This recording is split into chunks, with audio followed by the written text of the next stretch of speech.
quero trazer para vocês um tema que é importante, que é o advogado que lucra altos honorários, o que ele não faz dentro de um inventário extrajudicial. E por que eu estou trazendo aqui, né, o não faz ao invés do faz? Porque isso aqui é um alerta para a gente começar a entender que a área do extrajudicial ela difere sim do judiciário. É para que você possa compreender que existe técnica para trabalhar no extrajudicial. E é exatamente sobre isso que eu quero falar aqui. E antes de mais nada, essa não é uma aula sobre inventários. Essa é uma aula sobre técnicas de um advogado que recebe altos honorários em inventário extrajudicial. E você vai entender que existe uma diferença muito grande. E aqui vamos começar falando sobre a questão de altos honorários. Patrícia, eu quero muito ganhar altos honorários, só que eu não consigo fazer isso.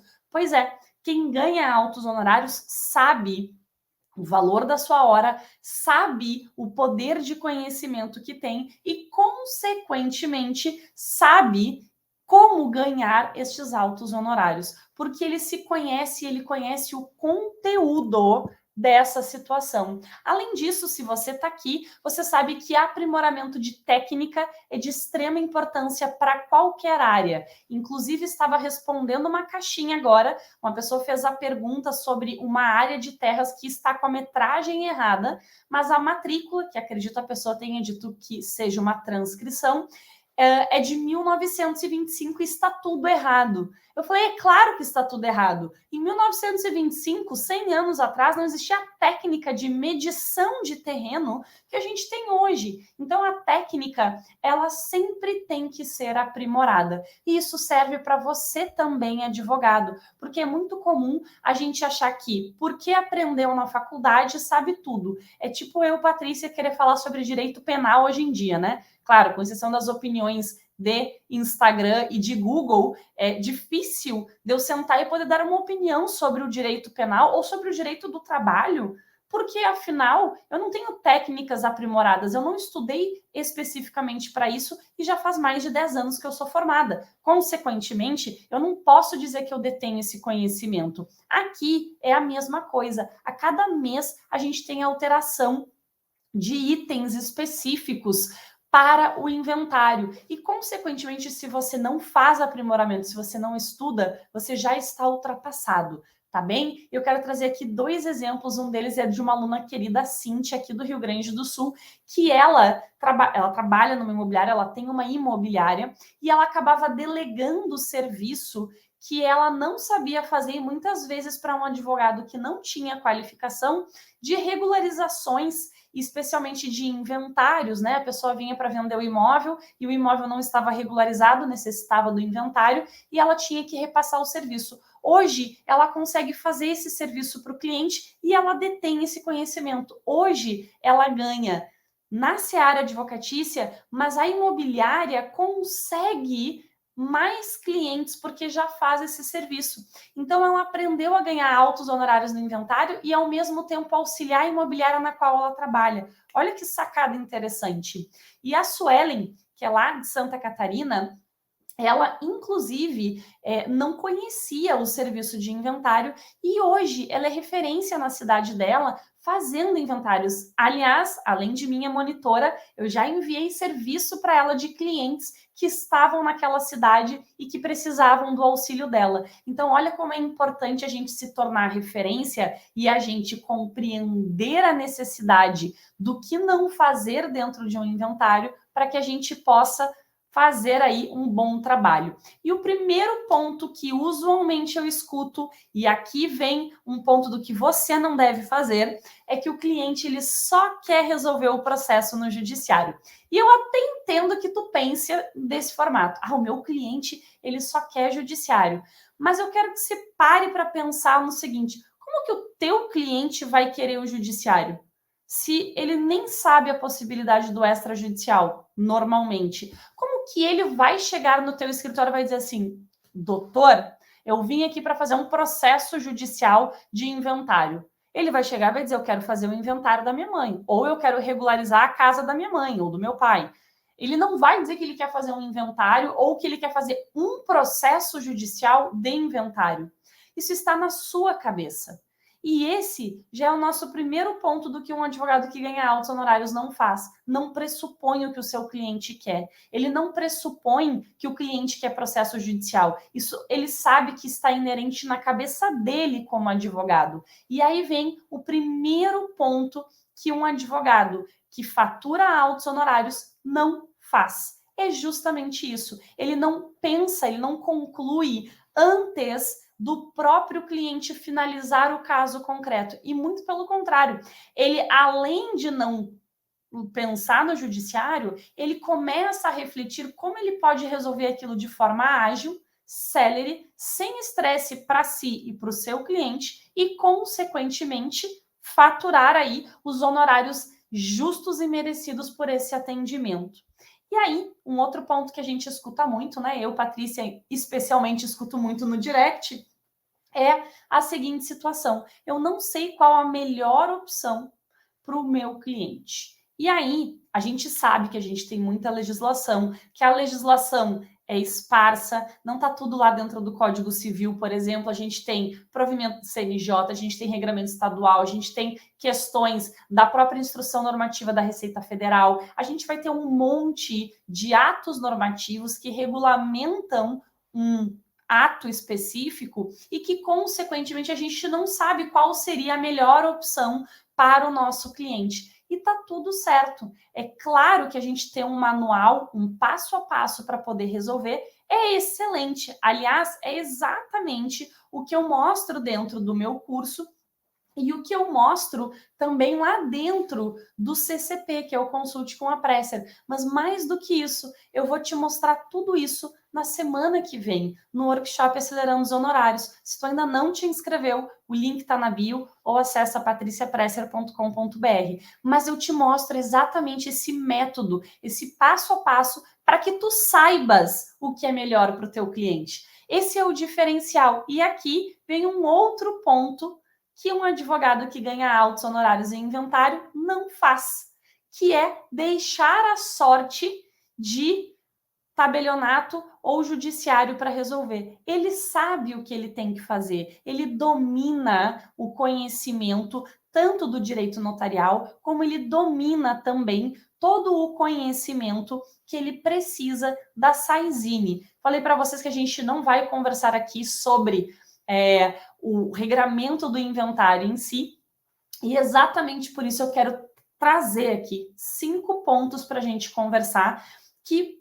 eu demonstre para vocês que ao fazer isso, você estará perdendo honorários advocatícios. Então lembre-se, esses 5 itens que eu vou te mostrar são itens que ferram com a sua advocacia, especialmente quando a gente está falando aí de inventário extrajudicial.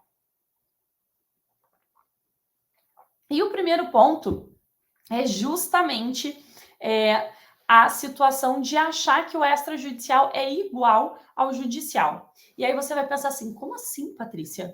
É exatamente isso. É muito comum um advogado ele peticionar para o extrajudicial achando que ele está no judicial. E ao fazer isso, ele erra muitas questões processuais que, apesar do processo não ter vez específica no extrajudicial, tem regramentos do CPC que fazem parte, sim, da organização extrajudicial de um inventário, tá certo? Segundo ponto, ele não sabe como conversar com um cartorário versus judicial. Ele acaba tendo todo um posicionamento totalmente equivocado frente ao extrajudicial e que não levará ele a ter bons resultados. Por quê? Porque o tabelionato não vai conseguir compreender, o cliente não vai ficar satisfeito, ele não vai ficar tipo uma barata tonta indo para um lado para o outro e, consequentemente, ele vai dizer: o extrajudicial é um manhaca, nunca mais quero trabalhar no extrajudicial. Aí está o primeiro erro de quem não fatura altos honorários no extrajudicial, porque não sabe trabalhar com o extrajudicial achando que é a mesma coisa que o judicial. E ao achar, você não consegue resolver a situação. Nosso segundo ponto, que é um ponto muito importante, é Achar que, por ser igual ao processo judicial, a gente deixa o processo parado. É comum que na advocacia judicial a gente tenha lá o acompanhamento, você entra no EPROC e diz quantos processos vão vencer o prazo, quantos o prazo é hoje, quantos estão para vencer. Você tem ali um resumo dos processos que estão com a sua OAB. No extrajudicial isso não acontece. E ao não acontecer, você como advogado, se você não tem uma organização, uma metodologia para fazer com que isso funcione, você não consegue fazer o processo andar na esfera extrajudicial. Como eu falei, nosso primeiro tópico, o extrajudicial é totalmente diferente do judicial, ainda que a gente esteja falando do mesmo assunto, inventário. Então, muita atenção quando a gente pensa num assunto que é judicial versus extrajudicial, existe muita diferença entre um ponto e outro. A Rosângela escreveu aqui, uma inicial completa é o mínimo de um pedido extrajudicial. Os prazos são curtos e não dependem do tabelião, mudar os prazos. Perfeito, Rosângela, é exatamente isso. E além de a inicial ter que ser completa, e como você está falando, ser o mínimo, saber o processo e como funciona no extrajudicial é de extrema importância.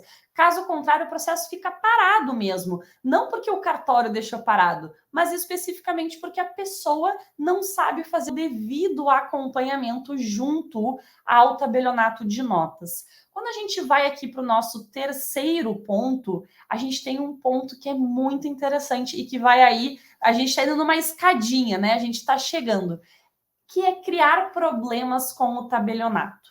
É muito comum, e aí tá tudo bem quando você diverge do posicionamento do tabelião de notas, tá? Porque o direito, ele não tem uma resposta certa, ele não tem uma via única. Mas quando você cria problemas com o tabelionato, aí sim você está tendo um problema. Porque ao criar um problema com o tabelionato, você cria uma barreira de atendimento seu. Não é o tabelionato que sai perdendo. Claro, ele não ganha honorários, mas quem sai perdendo é sempre você e o seu cliente. E aí, aqueles altos honorários e aquela eficiência que você pretendia fazer, você bota por água abaixo quando você não sabe conversar com o tabelionato, quando você não sabe compreender. Voltamos lá para o primeiro ponto, que o extrajudicial é totalmente diferente do judicial. Então, você tem que conhecer do sistema de cada um desses serviços e como funciona o tabelionato para que você tenha um alto desempenho e, consequentemente, altos honorários. Aí, eu quero trazer um ponto que sai fora da otimização junto ao cartório, que sai fora dessa relação cartório-advogado, e é uma relação advogado-cliente. É muito comum, quando tem mais de um advogado no processo, você tentar, e eu falo você pensando em advogado, tá? Você ter aí a intenção de, não de desestabilizar, mas de querer puxar a sardinha para o seu lado, ou seja, querer prevalecer algo para o seu cliente, e ao fazer isso, você desestabiliza a negociação entre as partes. Então, muitas vezes, o advogado que, apesar de ser o protagonista, ele não deve aparecer como protagonista, né? Aqui pensando na questão de novelas, né? O ator principal, ele tem que ser o ator principal porque ele é o que mais aparece. Mas o melhor ator principal é aquele que não é extravagante, né? É aquele que, com o seu jeito interessante, faz com que o seu protagonismo seja importante, ou seja, é aquele líder e não chefe. É a mesma coisa aqui. Você, advogado, tem que saber negociar e tem que saber mostrar para o seu cliente que, neste ponto em específico, é melhor fazer a negociação e pensar muito mais na resolução do conflito do que efetivamente na questão de o meu cliente merece mais.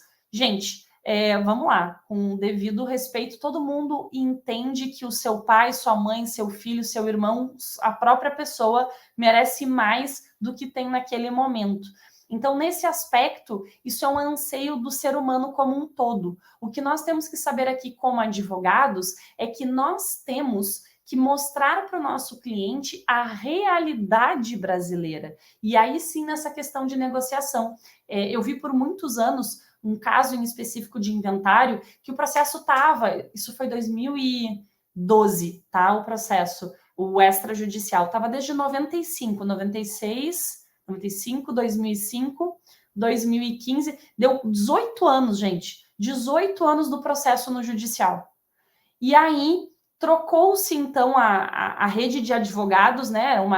Era uma equipe multidisciplinar, mudou, então, uma rede de advogados de um dos herdeiros, e eles me contataram e disseram, a gente quer fazer no extrajudicial. No judicial não vai dar certo. A gente precisa do teu apoio como tabeliã substituta. Eu falei, beleza, compra a briga, o que nós vamos fazer? A gente precisa resolver isso aqui, que cada vez que a gente monta um plano de partilha, quando dá tempo, né, de protocolar o primeiro plano e tem o prazo para o outro advogado aceitar, o outro herdeiro repensa, o advogado que é parente, é casado com um herdeiro, diz que aquilo não está certo, e aí vem nova briga e o plano de partilha não sai do zero. Então, o que a gente quer fazer? No dia que a gente sentar para acordar, lavrar a escritura pública e pronto, não tem mais 15, 20, 30 dias de pensamento para mudar e voltar atrás e pensar que algo vale mais ou menos. Então, nesse aspecto, a gente montou toda a negociação já estava em pauta, né? Então, não foi algo assim, olha, tá aqui, é isso. Não, havia ali conversas atrás de conversas. Só que a diferença é que entre o judicial e o extrajudicial, no judicial você tem prazos protocolares e prazos processuais imensos. No extra, você resolve hoje, daqui a uma semana está pronto. Então, só esse tempo já é totalmente diferente, inclusive para o herdeiro refletir. E aí, então, fazem lá o acordo e a gente senta, se eu não me engano, a gente sentou numa segunda-feira para conversar e na sexta-feira a gente estava com a documentação pronta para assinar. Então, veja, em 5 dias não deu tempo do próprio advogado repensar e refletir e dizer para esse herdeiro que era cônjuge dele, não, a gente merece mais, que daí não é você, né? É o agente, porque é o casal. Então, quando chegamos para assinar a escritura pública, assinamos a escritura pública na sexta-feira, e aí o cliente falou assim, então agora a gente protocola isso aqui no judiciário, e aí os advogados olharam para ele, não, doutor, isso aqui é um inventário extrajudicial, isso aqui já está definido, o senhor como advogado sabe que o inventário extrajudicial é o documento hábil, não precisa protocolar nada no judiciário, inclusive porque o processo está suspenso no judicial, então agora a gente só vai de fato pedir a exclusão do processo, né? O cancelamento do processo, porque ele estava suspenso, agora a gente vai cancelar. Então tá, tudo certo. Só que é claro que ele se deu conta que ele não poderia mais ficar indo e voltando. E ele estava fazendo isso para incomodar um dos herdeiros. Quando muda a equipe multidisciplinar de advogados e ele para de bater de frente com o outro advogado e pensa na resolução do conflito e arranja uma solução do conflito, cara, ele ganhou honorários que o outro escritório não ganhou. Porque a gente está falando de um inventário de milhões, minha gente, assim, ó, 80, 100 milhões para cima. Então, imagina os honorários que esse novo escritório recebeu em resolver em menos de 6 meses, desde que assumiu a situação, resolver em menos de 6 meses e, consequentemente, ter aí os seus altos honorários recebidos. Compreende que desestabilizar a negociação, e aqui nesse caso estabilizou-se porque ela estava desestabilizada desde o início, é essencial. Quando você passa a ser o ponto de discussão ao invés do ponto de consenso, isso é um problema. E ao ser um problema, é que, consequentemente, você tem essa realidade. Então, pense nisso, esse é o nosso quarto ponto. O nosso quinto ponto e último ponto é um ponto de técnico aí, mas um técnico jurídico é que você não conheceu o direito sucessório. Gente, é muito comum as pessoas pegarem inventários para fazer, na qual elas não são especialistas em inventário. Eu não sei se esse é o teu caso, se você está aqui me assistindo. Se esse for o teu caso, em primeiro lugar, lembre-se que você não se mete em direito penal porque você não conhece. Eu, Patrícia, não me meto. Se meter em direito sucessório sem conhecer o direito sucessório é dar um tiro no pé. Eu sempre trago aqui a situação de um outro cliente, agora já como advogada, que entregou o inventário para um advogado trabalhista fazer. O processo judicial de inventário terminou em 2015. Nós estamos em 2022 e ainda não foi registrado. No ano de 2020, esse cliente me pediu uma assessoria para poder auxiliar o advogado no que estava faltando, porque o advogado dizia que o erro era do cartório. Aliás, gente, novamente, voltando lá para não brigar, né, não criar problemas com o tabelionato, não crie problemas com o registro de imóvel dizendo que a culpa é do registro de imóvel. Pelo amor do santo Deus, entendeu? Aí o advogado dizia que o problema era do cartório, que eles estavam exigindo coisa que não precisava, e ficava naquela discussão que já estava há anos assim. Quando ele me contatou, eu peguei cópia do processo integral, analisei o processo, analisei a nota devolutiva e eu falei, ó, o negócio é o seguinte, o seu advogado, de fato, não está compreendendo o que o registrador está solicitando, o registrador está correto, e mais, eu disse para ele, existe uma questão que o registrador nem chegou ainda e que vai ter nota devolutiva mais uma vez. Porque a partir do momento que o advogado arrumar essa parte aqui fica evidenciada e vai dar problema em mais uma nota devolutiva. Então, para evitar já essa segunda nota devolutiva, que já é a 10ª, né? Mas essa próxima nota devolutiva, o que você tem que fazer? E eu passei um passo a passo. Gente, eu dei 2 opções. Fazer no extrajudicial ou fazer no judicial. Eu disse para ele, tu tem a opção de retificar esse formal de partilha no extrajudicial. É muito mais rápido. Mesmo que seja uma retificação no extrajudicial, vai ser mais rápido. E eu mostrei por A mais B como que poderia ser feito. Mas é claro, eu, Patrícia, não faço processo judicial. E aí eu falei, se você quiser que eu pegue, eu vou fazer no extra. Mas a minha função ali era só fazer a análise da regularização imobiliária. E foi o que eu fiz. Isso foi em janeiro de 2020.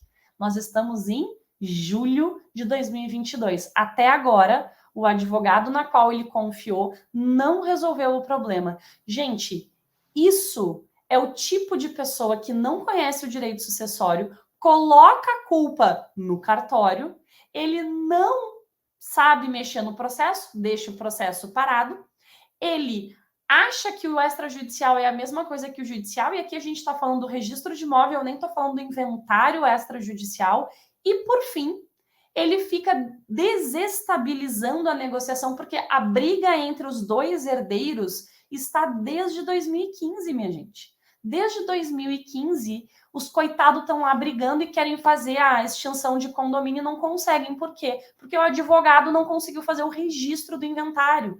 Então, olha como é importante você conhecer direito sucessório, porque conhecer direito sucessório não é só conhecer o que está lá no Código Civil, não é só conhecer regime de casamento, é conhecer na íntegra tudo o que vai acontecer dentro do direito sucessório. Abarca direito bancário, direito imobiliário, abarca previdenciário, trabalhista, abarca muita coisa, minha gente. Não é só o direito sucessório que está lá no Código Civil. Não é só o regime de casamento. Isso é o mínimo dos mínimos dos mínimos. E ainda assim, há advogados que se aventuram e não conhecem. Este colega, por exemplo, que é trabalhista, não obrigatoriamente tenha que conhecer direito sucessório, está aí, sem conhecer o direito, ou a questão de regime de bens e, consequentemente, sofrendo aí com algumas questões. O pior, solicitou uma JG que não era devida a uma das partes e, consequentemente, se essa parte for autuada, ainda sofre por isso. Então, muito cuidado nessa questão de querer se meter em algo que não conhece. E conhecer direito sucessório vai muito além do que simplesmente conhecer lá os artigos 1829 e seguintes do Código Civil, tá certo? Eu vi aqui que a Georgiana colocou, e quando o juiz demora para dar uma sentença simples de 3 anos, o que devemos fazer? Sair do judiciário. Eu, Patrícia, não trabalho com o judiciário, Georgiana, justamente por isso, porque leva aí 3 anos para ter uma sentença que no extrajudicial você teria, quem sabe, a resolução e não a sentença, porque não existe sentença no extrajudicial, você teria a resolução em 1 semana, possivelmente. A tua fala é exatamente o que eu demonstro aqui toda vez que eu dou uma aula. O advogado, ele terceiriza a decisão e deixa para o juiz, ao invés de tomar a frente e negociar essa situação e resolver em menos tempo. Então, esse é um ponto que vai pro advogado. O advogado também tem parcela nessa demora do judiciário. O excesso de processo é absurdo, gente. Eu estava falando numa live, o prazo médio para uma sentença no ano de 2021 foi de 2,7 anos. 2 anos e 7 meses para ter uma sentença de primeiro grau. Cara, isso é surreal. Tem coisa que não tem que estar lá. Tá lá por quê? Porque o advogado colocou lá, porque ele vem lá no que eu falei no início dessa aula aqui, ele vem porque o cliente quer judicializar. O cliente não sabe as opções que tem, ele só sabe que tem o judiciário. A função está em você, advogado, é você que tem que ser diferenciado. Então, aqui vem o primeiro ponto, tá, Georgiana? A Cíntia colocou aqui, estou com um inventário para ajeitar que a cliente entregou para uma advogada previdenciarista fazer. Resultado, 3 partilhas feitas de forma errada. E aí, é o famoso retrabalho, né, Cíntia? Do advogado que sabe o conteúdo e para resolver 3 partilhas, cara, você tem que conhecer muito o direito sucessório para poder resolver. Caso contrário, você não consegue fazer essa resolução. Isso é batata. Se você não conhece de direito sucessório, você não consegue resolver. Eu peguei um caso de um inventário da década de 70 com 13 herdeiros e 4 falecimentos. Além disso, falecimentos posteriores a esses formais de partilha. E eu arrumei isso no extrajudicial. Pergunta se o advogado que estava lá para resolver sabia. Não. Se ele não tivesse um tabelião de notas que tivesse a fim de ajudá-lo, que foi o meu caso, ele nunca teria resolvido esse caso. Nunca, gente. Ele estaria até hoje no processo judicial para resolver e não teria resolvido. É uma tristeza ver a quantidade de advogados que não sabe direito sucessório querendo mexer porque dá dinheiro. Dá tanto dinheiro que a pessoa se irrita tanto porque não sabe fazer o negócio que ela pensa, não valeu a pena eu ter cobrado 50 mil reais porque eu não consigo resolver isso aqui, não me vejo livre do cliente. E é isso que vai acontecer contigo se você não souber direito sucessório. E é por isso que eu digo, o advogado que ganha altos honorários em inventário, ele manja do negócio. Ele não faz esse tipo de coisa, se aventurar numa relação que ele não tem conhecimento. Tá certo? A Digenani colocou aqui, é possível iniciar um procedimento de inventário em um cartório, desistir e protocolizar em outro cartório? Possível é. E aí vai depender de cada estado, tá? Aqui no Rio Grande do Sul, se você começar num cartório, ele já tiver feito a guia de TCMD, porque aqui no Rio Grande do Sul quem faz a guia é o tabelionato, você não consegue retirar de lá sem a autorização dele. E aí, possivelmente, ele vai cobrar custos de feitura do ato, porque lembre-se, a partir de um momento que você já começou a confeccionar no tabelionato, é devido emolumentos. Então, às vezes não é negócio fazer isso. Claro, se está demorando, se não está conseguindo alguma resolução, se o processo não saiu do zero, nem começou ainda, então não há o que ser cobrado. Mas é possível sim. Tá bem? A Georgiana colocou que lá na Bahia o juiz deixa o processo arquivar. Pois é. Mas aí, novamente, saia do judiciário, saia do judiciário, saia do judiciário. Vem para o extrajudicial. Tá bem? Pessoal, quero agradecer aqui imensamente a presença de vocês. Quero trazer aqui um primeiro passo para a gente começar a pensar como um advogado que ganha altos honorários. Então, lembrando, se a gente quer trabalhar com isso e quer receber altos honorários, a gente tem que pensar como um advogado que ganha altos honorários. Mas antes de eu trazer esse passo, lembrando que o Workshop Acelerando os Honorários está com as inscrições abertas, começa na segunda-feira, dia 1º de agosto, o nosso evento. Se você ainda não se inscreveu, vai lá no meu link da bio, que é abaixo da minha foto, vai ter um link ali em azul, clica ali, te inscreve, ou vai nos meus stories e te inscreve, porque lá também tem o link para você se inscrever. E o pequeno passo que eu quero trazer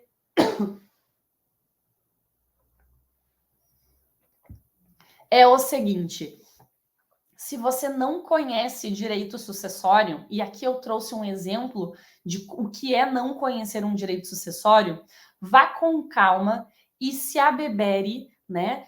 converse com o tabelionato e o registro de imóvel, porque eles são pessoas que podem te auxiliar a começar a compreender esse mundo que é inventário extrajudicial, e eles podem te dar informações que são ouro e que, consequentemente, você não saberia se não tivesse esses cartorários ali, tá certo? Um abraço e até mais!